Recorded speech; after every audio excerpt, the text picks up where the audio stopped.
Nakasentro sa pakikipag-ugnayan sa komunidad ang kampanya ng Bureau of Fire Protection, BFP, kaugnay ng Fire Prevention Month ngayong Marso.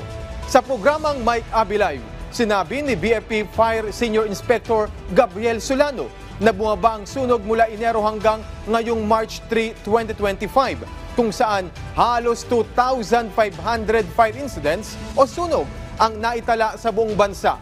Mas mababa ito kumpara sa higit 4,000 kaso ng sunog noong nakaraang taon sa parehong panahon. Gayunman, hindi aniya natigil ang BFP sa pagpapaalala sa publiko na mag-ingat sa sunog. Nakatulong din ang kanilang BFP modernization sa pagtugon nila sa sunog.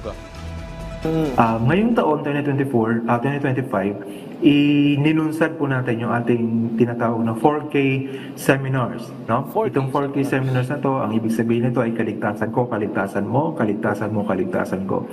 It's a new format ng pag-lecture, pagtuturo sa mga barangay na kung saan sinisigurado natin na ating mga kababayan ay naiintindihan ang panganib na dala ng sunog